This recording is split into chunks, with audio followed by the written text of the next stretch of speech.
So, warm welcome everybody. We are here at another interesting day in our lives as board members.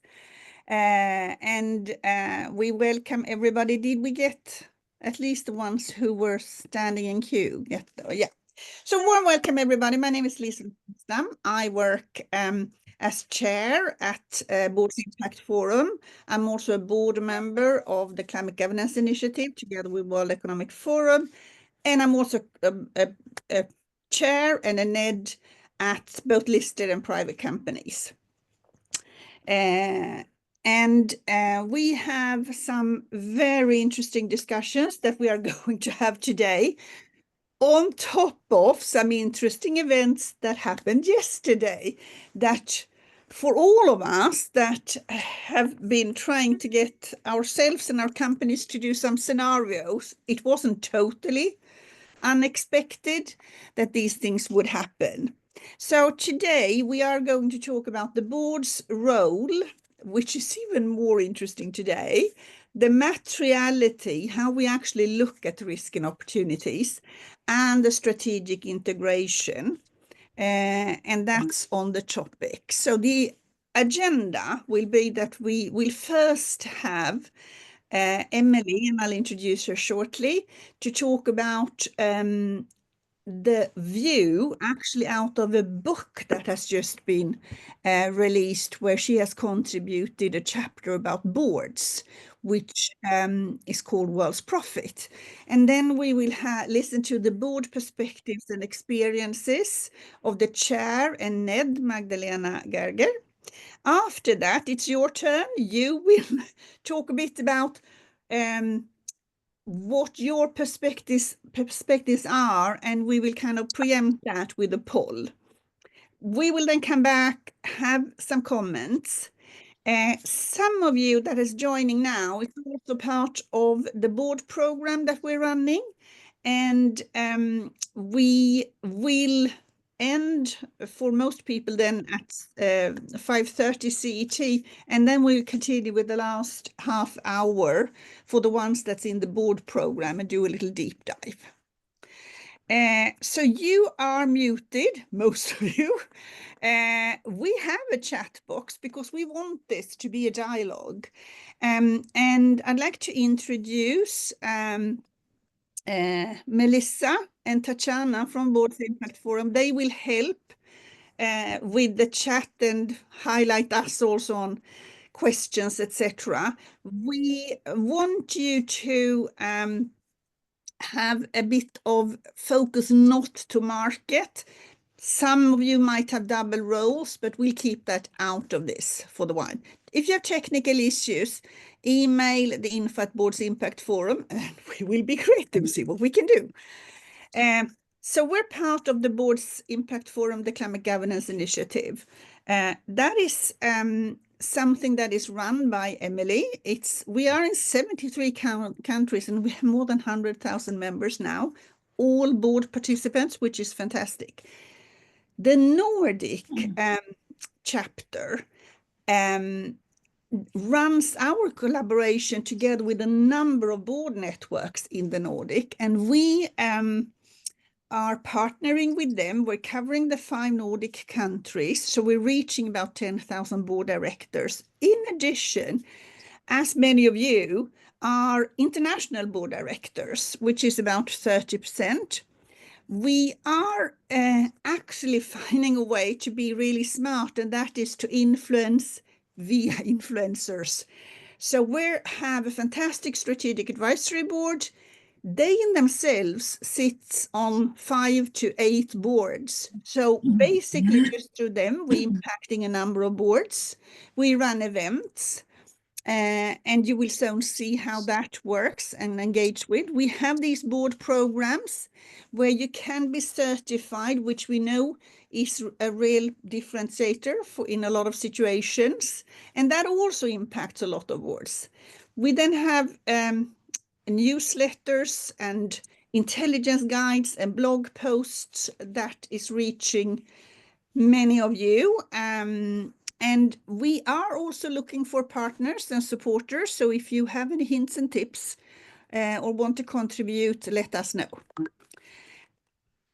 I wanted to start with the World Economic Forum's risk report that was just launched last week.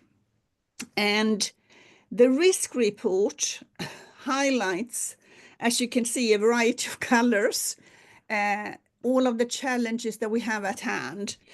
So coming out first is the misinformation and disinformation that is really destabilizing a lot of our work that we're trying to do.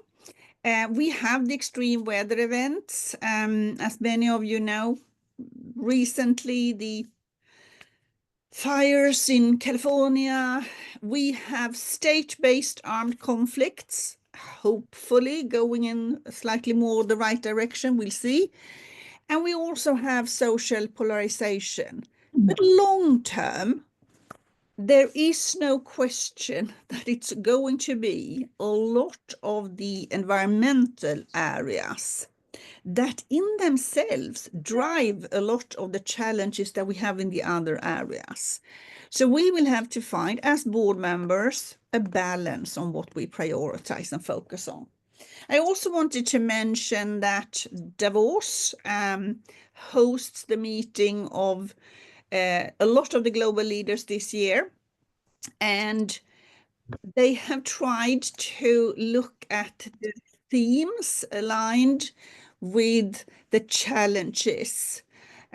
So, of course, all of our industries right now is trying to reorganize ourselves and see how we can use AI, what the challenges might be, and the cyber issues. We have to think through how we upskill our people, how we work with our partners' people, and what kind of social instability might come in the end of that. Of course, the trust agenda is very important. And the geopolitical fragmentation actually means that a lot of us need to rethink how and where should we have our operations, how and where should we have our target markets, and how can we try to make sure that we are in a global collaboration anyway. And of course, most urgent, and a lot of the environmental risks. So to have us as leaders, whether it's directly or indirectly, help and ensure that we're safeguarding the planet.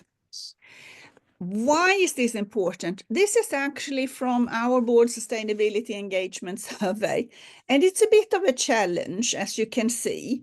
So the ones on the left is, do I think that the members on my board actually understands the ESG and the sustainability? And 67% disagree. So it's not talking about you, but how will you influence your colleagues? On the other side, we actually have 100% disagree that we have in appropriate way looked through how are we going to work with these questions as a board and get it integrated. The two other areas which we also will discuss today is, have we as a board revisited and confirmed both risk and opportunities and done it across both our business and enterprise risks and our sustainability risks? And as you can see, 67% are neutral or disagree. And have we made it come into our strategy so that when we work with our strategy, we actually impact both? And we still here have 60% are neutral to disagree.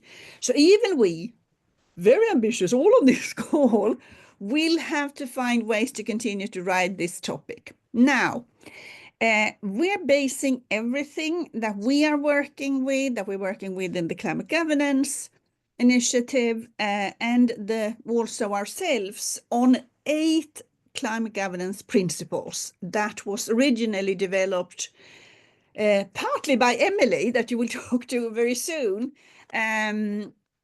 when she was at World Economic Forum. The thing I like about them is that they actually put 3 of the areas focused on the board itself.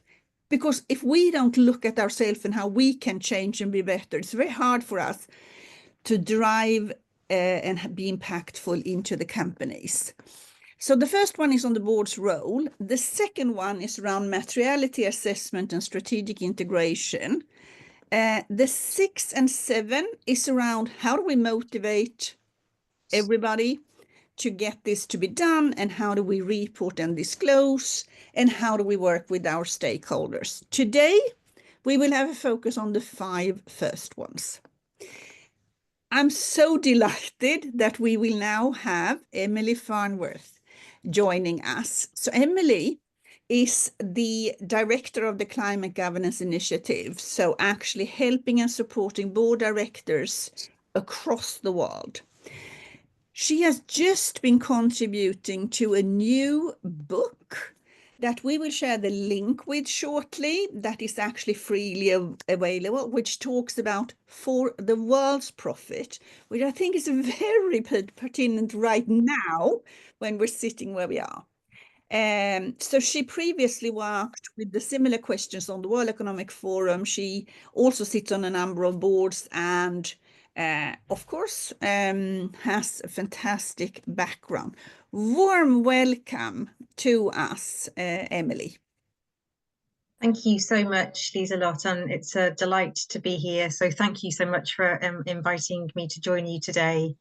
I wanted to perhaps focus a little bit on, as you say, those first 5 principles that you've highlighted, and maybe reflect a little bit on the learning that we've been on from, across the chapter network as part of the Climate Governance Initiative, and also in reflecting some of the leading thinking from the academic community, which is an important network, if you like, in the work that we're doing with board directors around the world. Maybe just a little bit of further scene setting, as Liselott mentioned, when I was heading up the climate initiative's focus at the World Economic Forum, it was a sort of, we were just out of agreeing the Paris Agreement, and the Financial Stability Board was on a journey to set up draft recommendations for financial disclosures, recognizing that whilst the Paris Agreement was a recognition signed up to by national governments around the important issues that we needed to understand better around the science, if you like, of climate change and how that was going to impact, their local jurisdiction, the Financial Stability Board recognized that the Paris Agreement wasn't really in the business of looking at the economic impact. That was not what it was set up for. It was not what the governments came together to agree upon.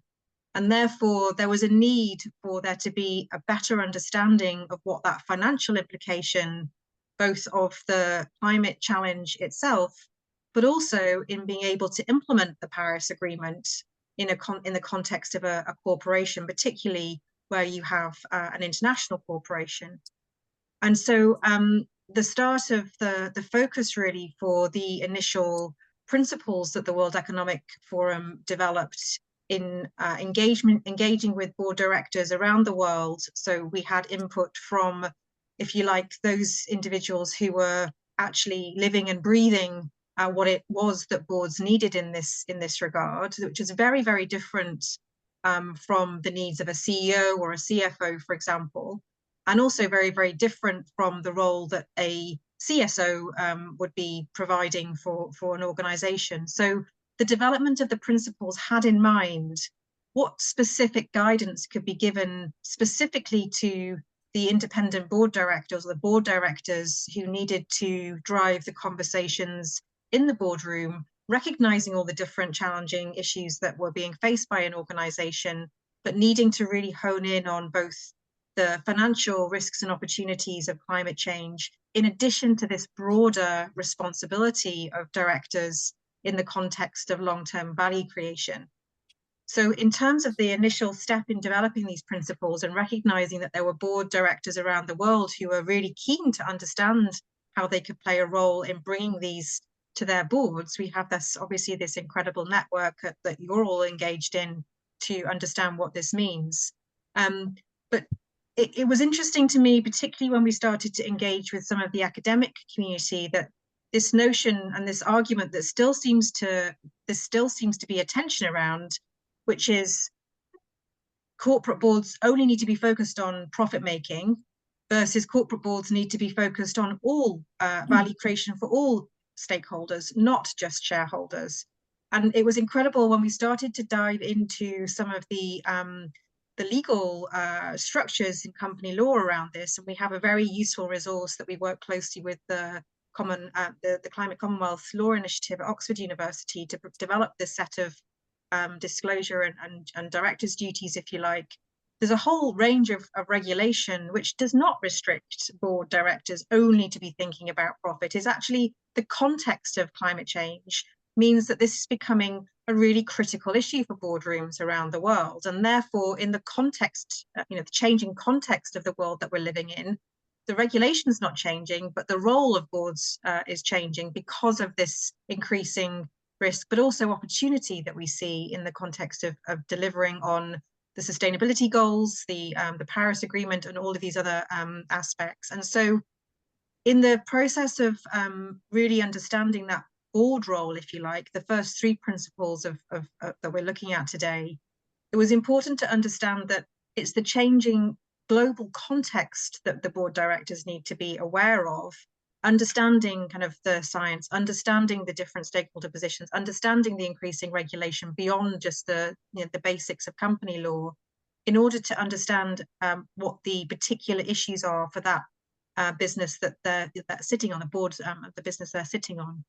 And this idea of stewardship started to bubble up in terms of recognize this, particularly for those directors that have, and one of the other things that we recognize is that, often, board directors may have a longer term that they have a responsibility on a board compared to perhaps an executive, a CEO, etc. And therefore, this longer term view that they needed to bring into the boardroom was really important in this, looking at this angle of stewardship, if you like, and on long-term value creation. And it was quite unique to the role that directors play in bringing that expertise to bear.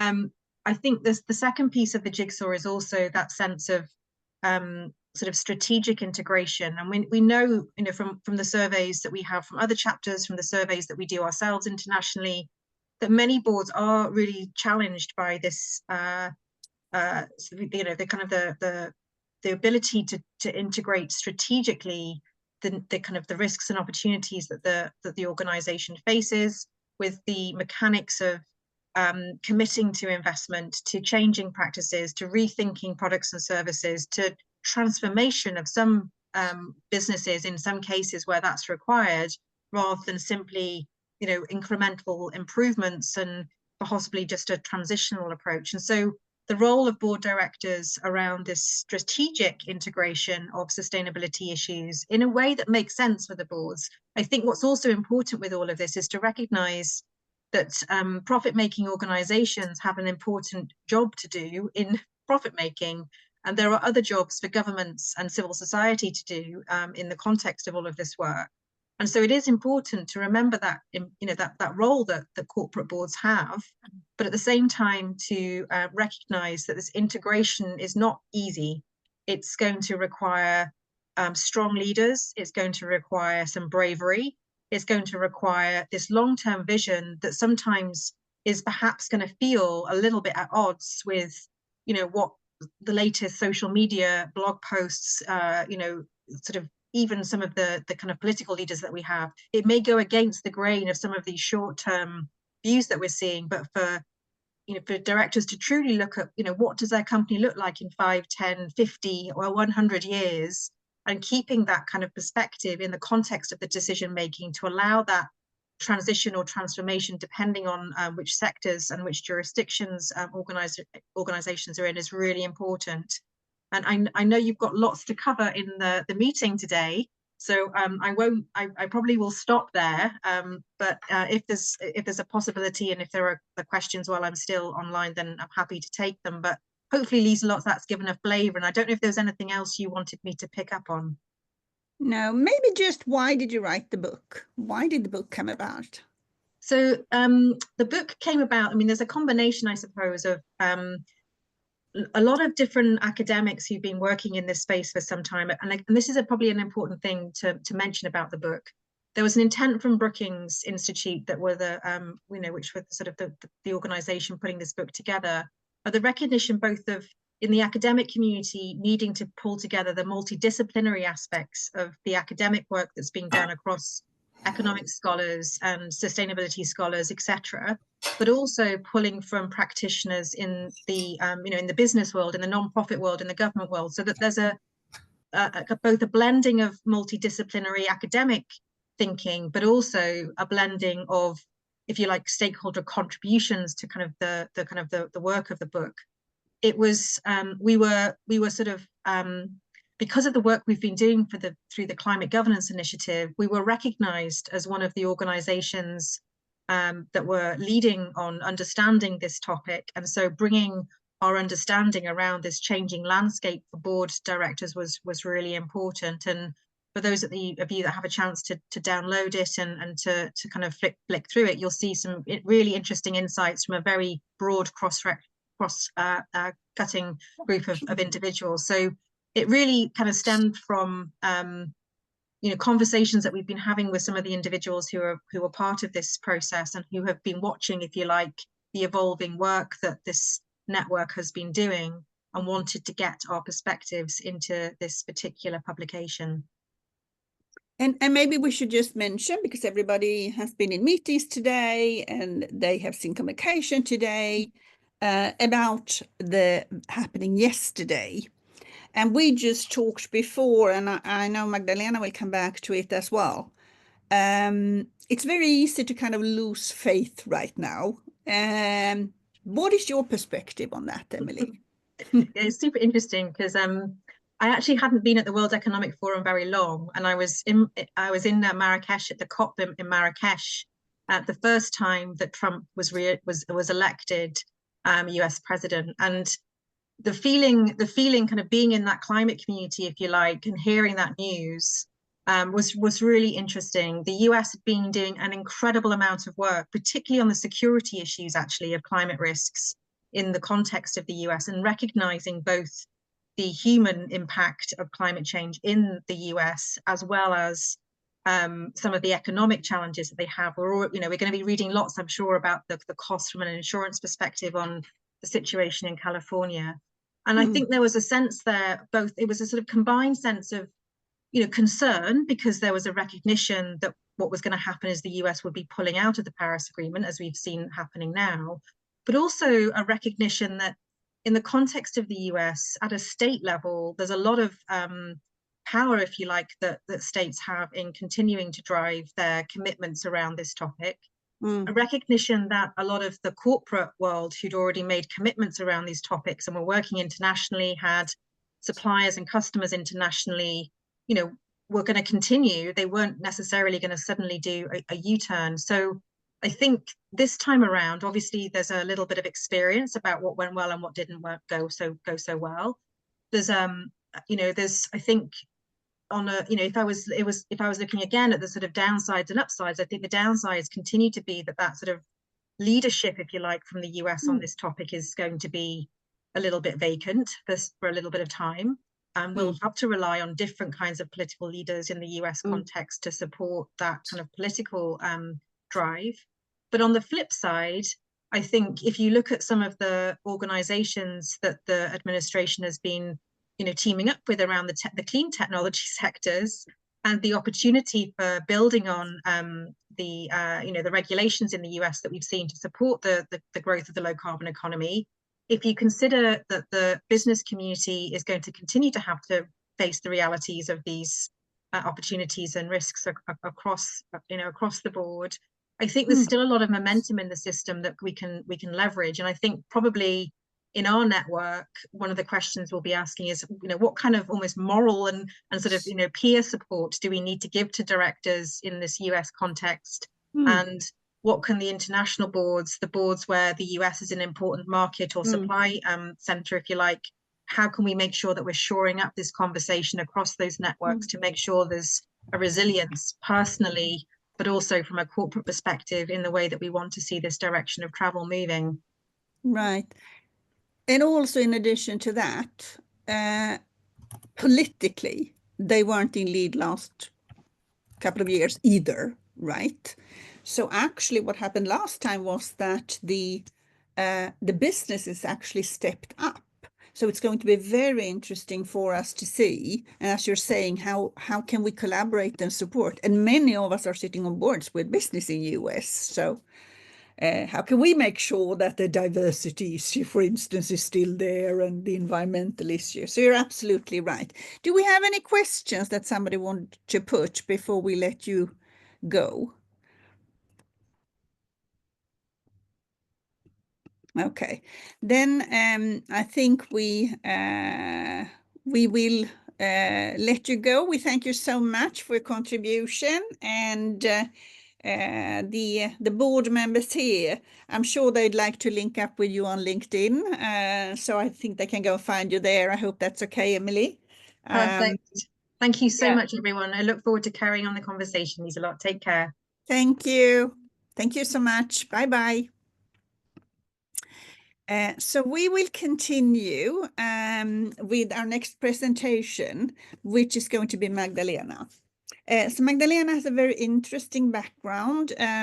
She has been in international roles for her entire career.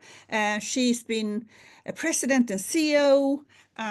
She's been with a number of organizations with international reach. Now, what's particularly interesting now is that in her roles as CEO, she actually found a way to drive an integration between sustainability and business. Now, when she has moved on to commercial roles, both as chair and as non-executive director, she's finding also additional ways to drive the topic. And we are just immensely grateful that you're here, Magdalena, and want to share some of your experiences. And I've also asked you to try to kind of share it from the different roles that you've been playing in. So we get a bit of perspective and can maybe, if we're not in those roles ourselves, actually try to think through how can we better support each other. So warm welcome, Magdalena.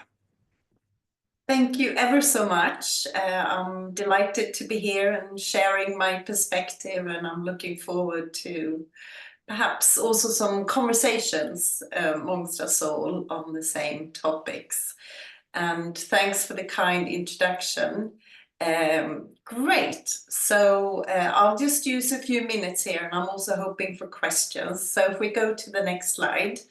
I wanted to just say a few words about the context where I've drawn my experience and what I will be alluding to or giving examples from. And it is, as you say, currently having left my CEO role and my operative career, if you like, I am spending my time in both advisory boards and in boardrooms. And I hold also a couple of chair roles, and I'm really trying to draw on my experience for being a CEO and being more operatively responsible for having a positive impact on climate and environment while driving the business forward. So that's my intent, to shed some light on the learnings I've had in the different environments. And I want to mention that it's been quite useful, and I'll try and draw attention to also the customer side, what's happening in the market, and using, if you like, the business opportunities, you know, to really integrate making positive strides for the environment, for the climate, while making the most of the business. And that's where I found real motivating and drivers and ability in these constellations to actually integrate these things and in some ways simplify and drive one agenda forward.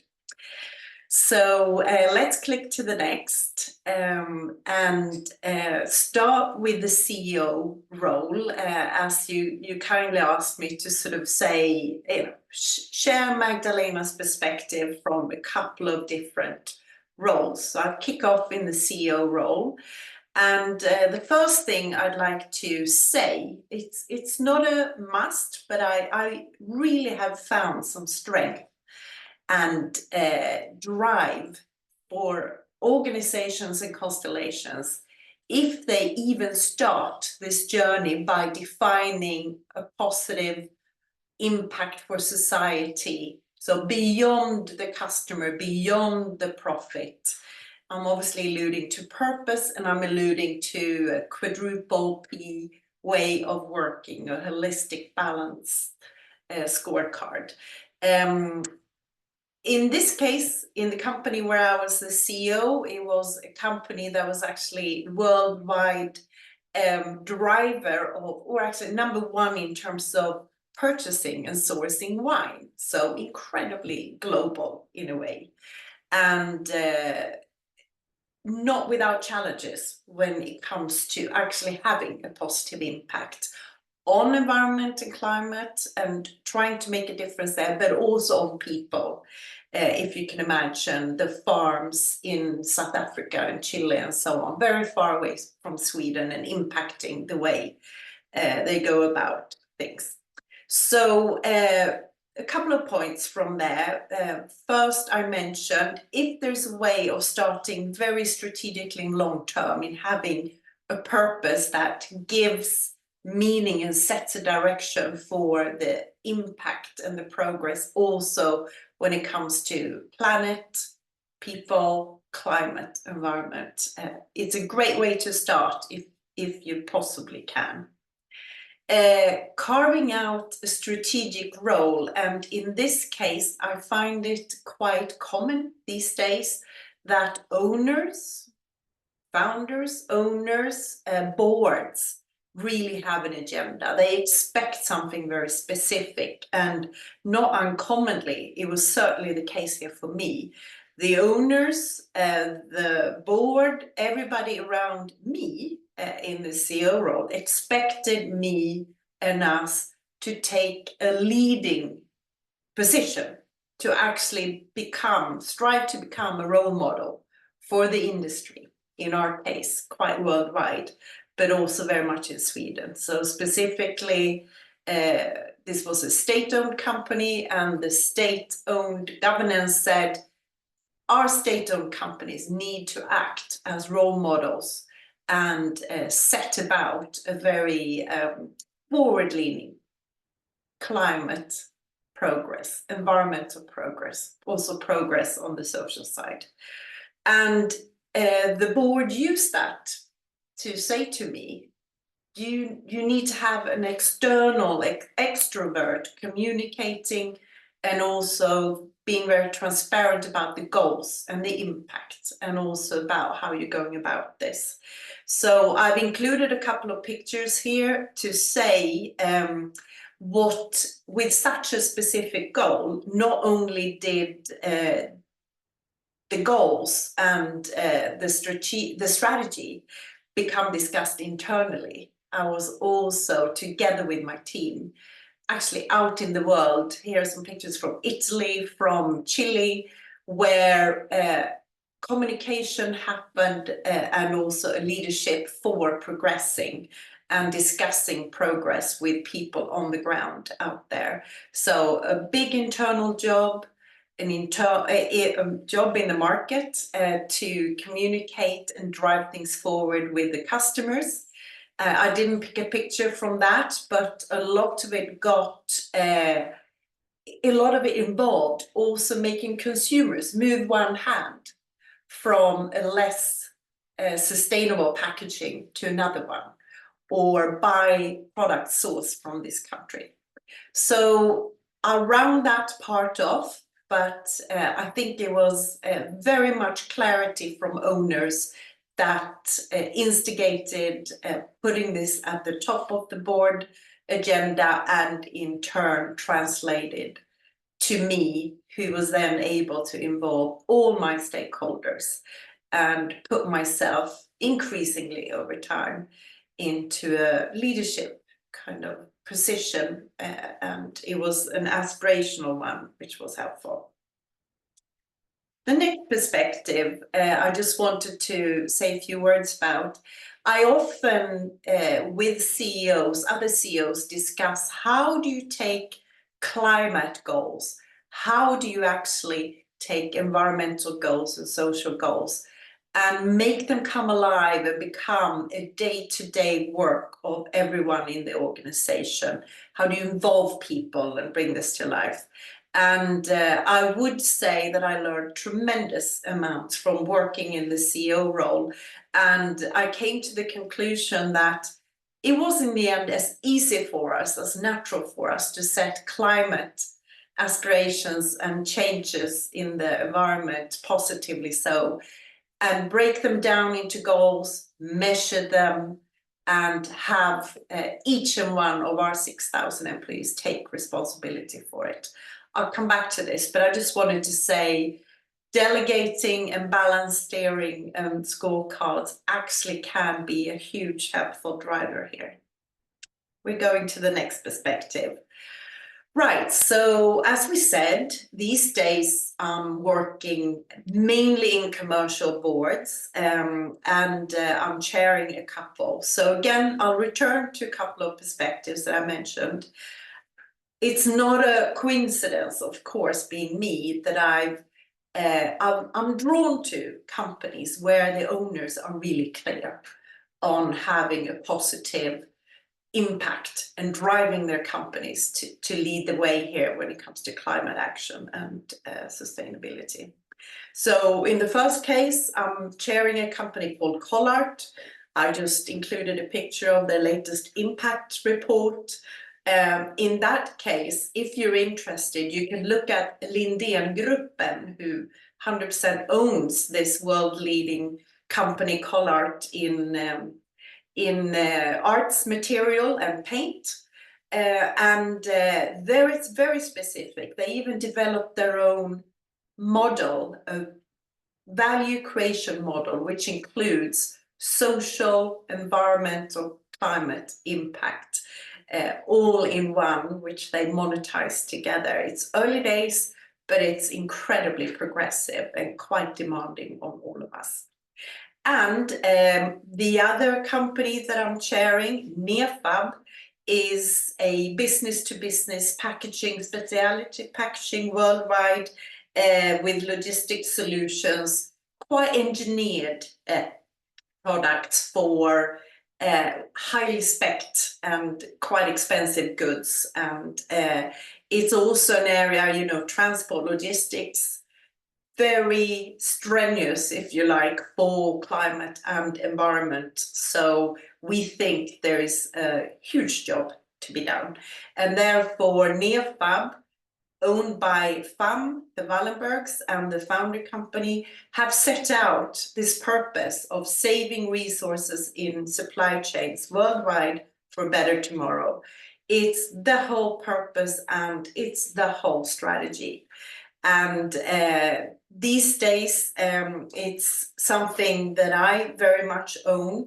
And I want to mention that in terms of involving everybody in the company and the board, we have put developing capabilities and knowledge on the board level together with the owners as the #1 task for 2 years. Now we have to get better at this. We set a list of actions in terms of things that you're already doing, I'm sure, getting science-based targets in place.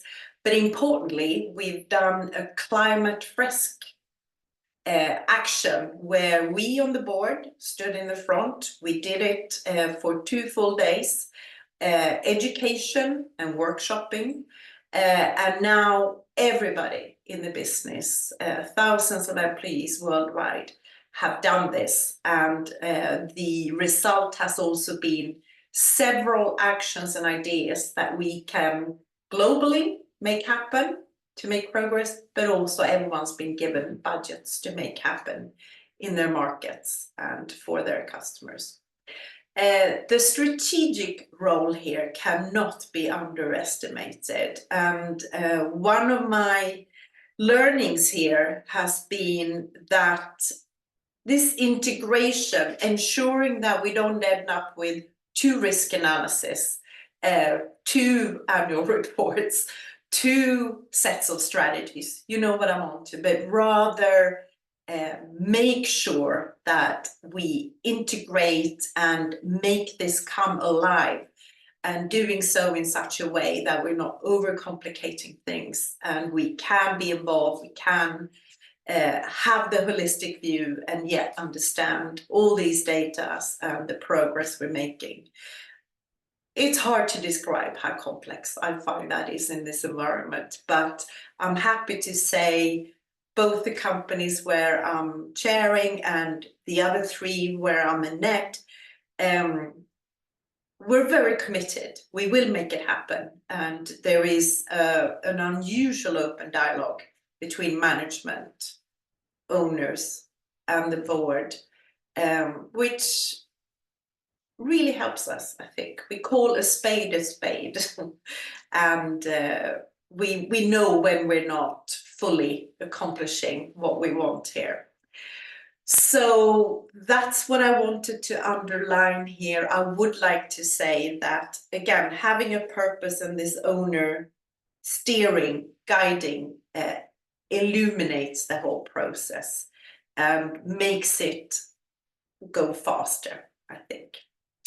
Thank you. So the next perspective I would like to share is the investment company, because since well over a decade, I've been working also in Investor AB, the Wallenberg listed company, Investor AB. And we spent significant time with this organization with a lot of history and a lot of things to be proud of, and yet with the owners encouraging us, spelling out, so you can see here on the right, we ended up also starting with a purpose that we think goes beyond just making profit, if you like, so well beyond that. So for this investment company, creating value for people and society by building strong and sustainable businesses has meant that we, again, are driving a model, I would say, a structure, set in place systematics, because on the investment level, we can obviously not tell everybody exactly what to do. That's the purpose, that's the job of each and one of the fully owned companies and the listed companies. They and their boards will do that. But creating a framework and setting expectations of standards and how to work, and having a very clear and spelled out policy principles. So it's hard to explain how much time we actually spent on that. I feel that it's evolved and it's gotten better and better the more short and concise we have been able to be.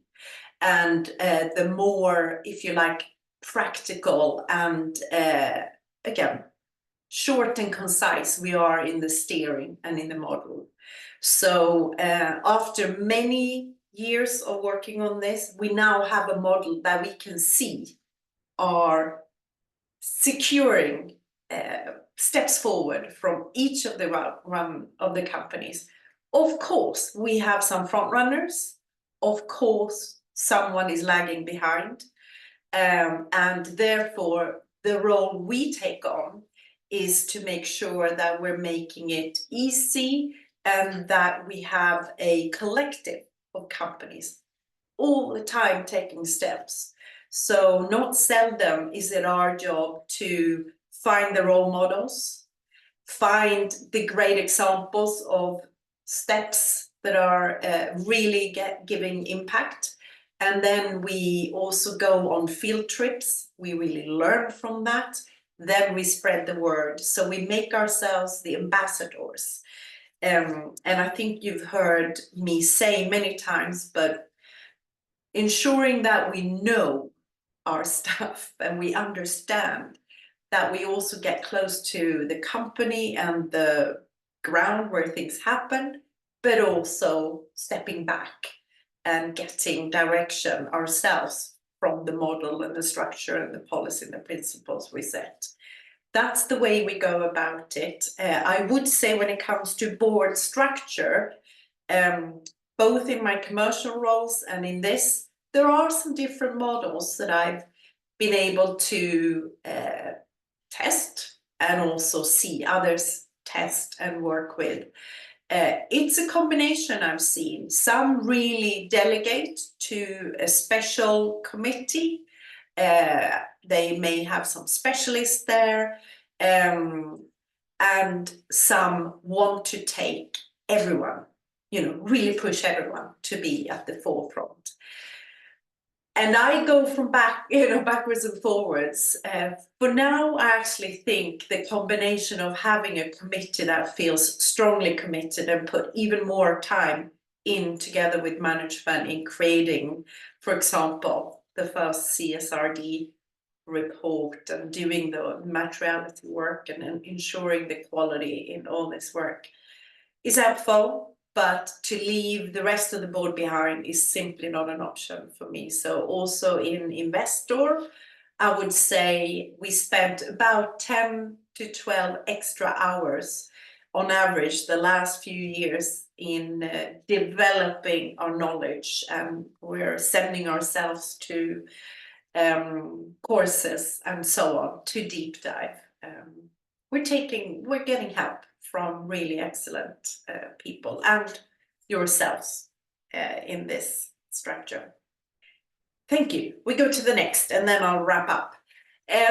Advisory board. I find this incredibly interesting. And in this context, as we mentioned before, I've been working also a little bit more internationally, both in Holland, I've worked in Germany and in the UK, also in advisory roles. And here I've got some photos from the Volkswagen Global Sustainability Council, where I was working for 4 years. And on the left-hand side, you also have a photo where the whole board of Volkswagen and the management group of Volkswagen globally was there, and that was going to be my opening to this.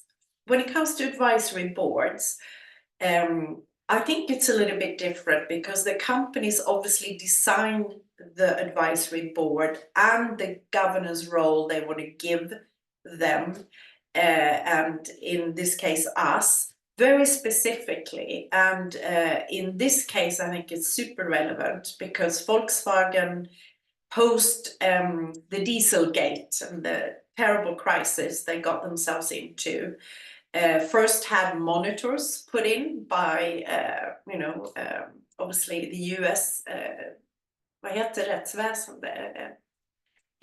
the legal side. And then they created an advisory board with external people, the people on the right, where I was one. And our role was specifically spelled out to do with strategic role.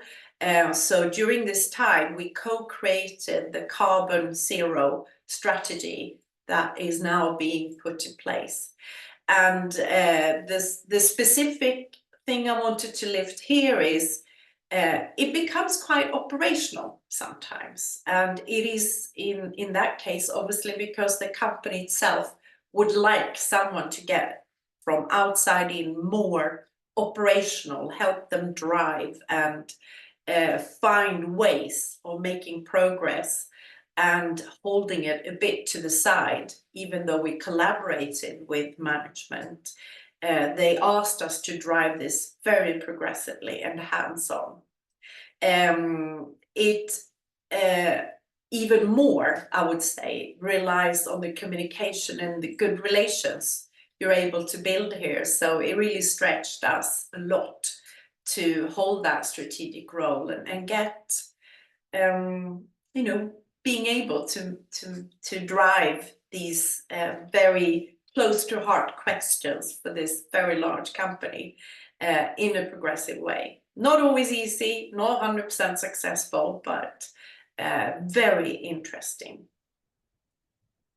And the last I wanted to say. And Magdalena, Yes. we have a question which I kind of thought were fitting also with your closing remarks, and it's from Lucina. She wants to understand, what are your view of a criteria for a role model company that works and actually finds this way to not just drive it separately, but actually integrate it? It is when you no longer can say, you know, I'm doing a sustainability report, I'm making an effort here for climate, that my day job is running the business and making progress with the customers. It's when it's all one. It's like a hand in glove on all levels. And very role modelish is when you have a drive amongst all the people in the staff, so no one misses it, that it can be top through and through, bottom of agenda, and when it's even spread to the customers. So the customers see you as a role model, they want to work with you. So if I may take NEFAB as an example, NEFAB has created a couple of tools and a way of working with the customers. So the customers, large customers like NVIDIA, come and say, we now want to make step change when it comes to transport and packaging. Together with you, we will develop this new solutions that gives us both. We want to actually save money, we want to save carbon, we want to make improvements on all these. And being able to also, if you like, prove with data, real data, that this is happening. So we're far off from greenwashing. That starts to be role modelish for me. And it's not many that are there, I think. We're still a little bit compartmentalized in many environments, I think, where now we talk about profit, now we talk about business. Oh, now we're going to talk about the impact we have on climate and environment. Thank you. And it's soon everybody's turn to have a view in the poll, so we'll just listen to Magdalena's closing remarks. Yes. Here. My closing remarks are two perspectives. One is really trying to answer the question, how do I make all this happen? And I'm just trying to say, I'm using, and I have been using, the same way that I always do to make progress. Increase involvement, ensure I build relationships, ensure people step up. I'm saying personal leadership here, and build strong teams around these purposes, these strategies, and allow people to really run with it, clearly measured at the end of the day, is very important. And then the last page. In the board environment, I have a few other things to say, because I find myself, having worked with this as a passion and focus area with environment and sustainability, I find myself a little bit left of field sometimes. So here are my advices and my own learnings on how to make sure it doesn't happen. So how can I influence the whole boardroom agenda and everyone in the company to work alongside me on this? And I've ensured that I always have knowledge from the holistic perspective.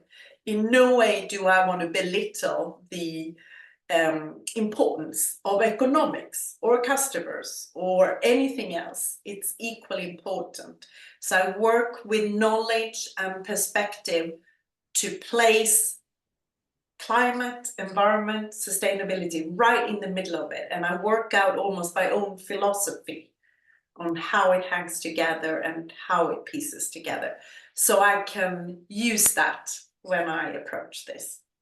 And I actually avoid to show my whole passion, because it seems to be a turn off for those people who are a little bit on the other end of the spectrum.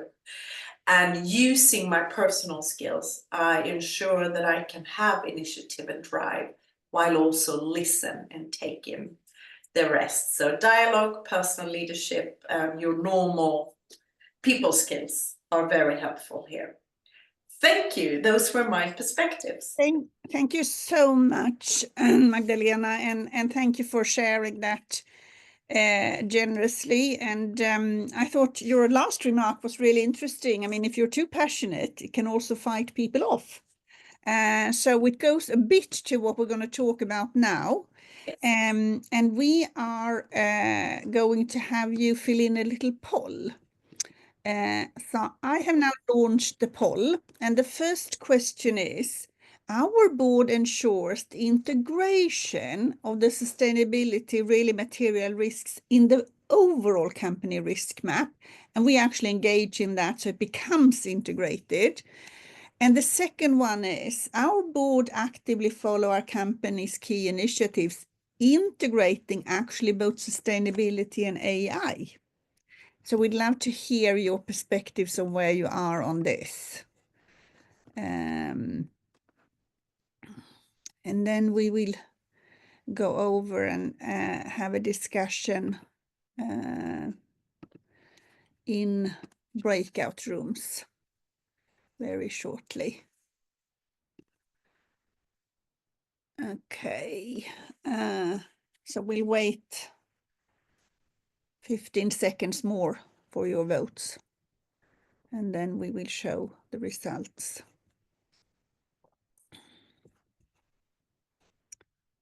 Okay, so now we'll close the poll.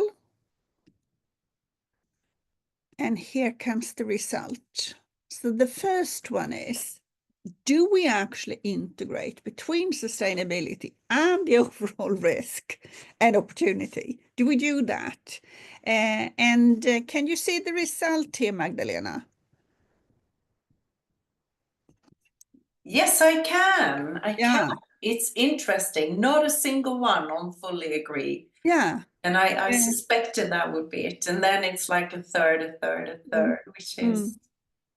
And I think it's very interesting because we see it even more so in Europe, where this big push also comes with the reporting, that it's almost like the boards are don't think they need to drive the strategic arena. And actually, if you can't get it integrated across the business and the sustainability, it's really hard to get it integrated. And on the second one, if you scroll down, you will see the answer to the second one, which is, do you follow the key initiatives, integrating sustainability and also AI? And, you know, we all know to do that is not easy either. Everyone's taking steps. So again, no one will fully agree. We've got a third, but also we have a fully disagree group here. So I can see that. I recognize that. I get a lot of questions also on this AI and how it hangs together. Right. And I think it's also very interesting. And we just wanted to highlight it because actually in the breakout, we want you for 15 minutes to discuss how do we bring up and ensure to inspire and drive sustainability without actually getting people to say, I've heard enough, it's enough, I'm not going to engage in this. So this is what we're going to discuss in the breakout rooms. We ask you to appoint a chair to lead and a vice chair. Two of you will actually be benefiting already having chairs from the board's impact forum, so they will help lead the discussion. Make an introduction on who you are, but make sure that you only keep that to around 30 seconds, and then discuss, how do you bring it up? How do you keep driving the topic? And how do you move that discussion? And now let me see. I just want to end up with sharing some of the things coming forward. So we have a really interesting webinar. So we managed to get one of the former chairs of the Tata Group companies who will come and share with us and try to get us to lift our heads a bit to our northern stars and say, so what is the shared vision for 2025 and how do we get engagement for that? So that one we have on January 28th. For the board program on Feb 14, we have another really interesting discussion with a combination of strong owners and board members from the Ahlström family. And in March 7, it's now ended up in, we have an INSEAD professor and a couple of NEDs that will come and discuss with us how more strategic boards need to be in actually guiding their companies around ecosystems, which both comes from the digital and AI perspective, the geopolitical perspective, and the sustainability perspective. So I hope you will find a way to join us in these webinars. And on the program, do go in and give your perspectives on some of these dilemmas that we have put there, and we have open, I can see that people have not gotten that far, but we will shortly also open part of the next steps, because one of the focus areas that we will have a bit around, will be around more, we're not going to do any details of reporting. I think most of us have that more than we want right now, but we're more going to talk about the integration with the board processes. Where does it come to us? And anything that you want to contribute with or comment on, please do so. Thank you so much. Special thanks then to Magdalena, and thank you to everybody. Thank you. For your engagement. Bye-bye.